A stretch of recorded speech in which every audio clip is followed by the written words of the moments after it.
All right, so now that we've defined complex numbers, right, let's talk about how to add them, subtract them, multiply them, and then we'll do division in another one because there's a little bit more going on in that. But really what it comes down to is think about what you did for polynomials, right? When we added and subtracted polynomials, what we did is we combine like terms. And that's pretty much what's going to happen when we do complex numbers. Remember, there's a real part and there's an imaginary part. So we basically combine up all our real parts, combine up all our imaginary parts, and we get a new complex number. So that basically is it. So looking at our first example, right, we are doing an addition, right? So I'm going to add up my real parts, add up my imaginary parts, and it looks like in this case we get 3, what is that, plus 4i. All right, and so that is basically that, pretty easy. In the next one, we are performing a subtraction.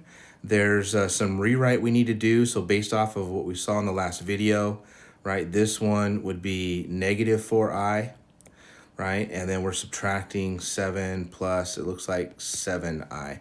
We are subtracting, so there's a sign change behind this. So we really, in terms of, this is going to be minus 7i. How about I just write it like that? So my real parts, when I add them together, give me negative 10. And, oops, forgot the right imaginary. And my imaginary parts, when I add them together, give us negative 11i. So again, it's just a process of combining like terms. Trying to make this a little tougher, I've got a whole bunch of stuff going on, right? I'm subtracting imaginary numbers and I'm adding them. So again, just keep combining like terms. So let me handle the subtraction part first, right? So it's gonna change the signs behind it. And then we basically just add, right? So there's a real part, there's a real part, and there's a real part. So 4 take away 3 is 1, and then plus 8, it looks like I'm gonna get 9. My imaginary part, there's a negative 1, a negative 2, and a negative 5i. So combining those all, let's see, negative 5 and negative 2 is negative 7. Another negative 1 gives us a negative 8i. So that is how we basically add and subtract numbers. And in terms of mathematics, notice that we're well defined. Mathematicians worry about this, right? Because we talk about number fields. I'm basically adding a complex number and the result is another complex number. So that means my addition and subtraction are well defined since I stay within the field. All right, so for you future mathematicians, that's going to be a big deal. So moving right along, right, how do we multiply complex numbers? Well, again, think about what happened when we multiplied polynomials, particularly binomials, right? So here's an example. I have 5 plus x, and I have 3 plus 2x. So how did we multiply polynomials back in the past, right? Well, in this case, what we did is we FOIL, right? We'd multiply my first to my first, which is 15. We would do an outer, which is 10x.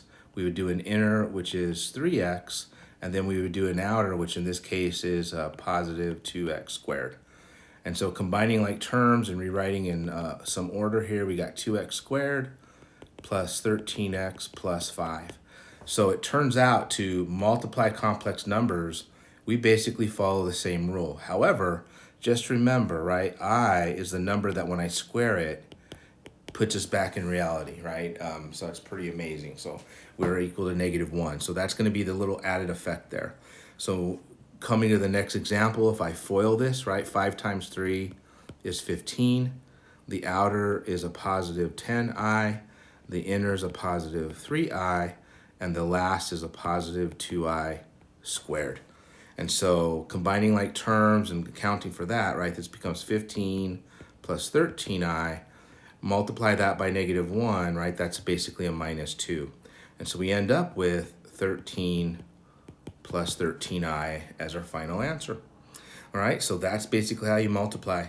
In this next one, we have a little bit of rewrite to do. So we have 4 minus I, negative 2 plus 3i. So now that I have it written in a nice complex number, we just FOIL it. So first times first gives us a negative 8.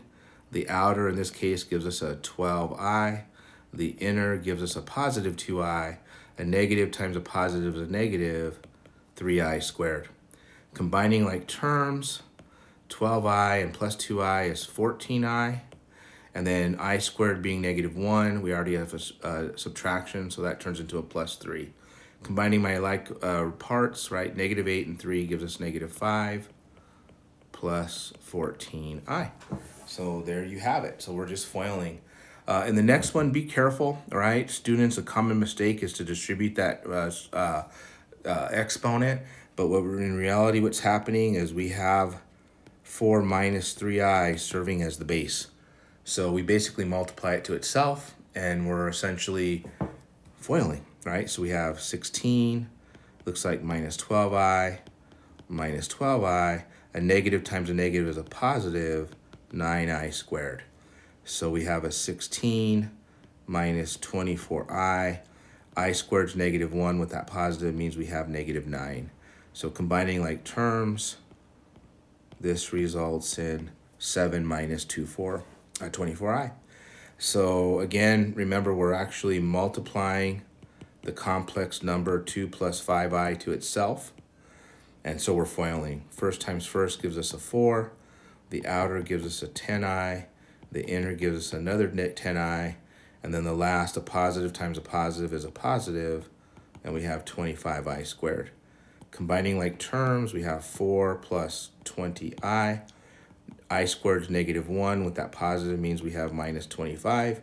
So combining like terms, it looks like we have a -21 plus 20i. All right, and so next part, last one.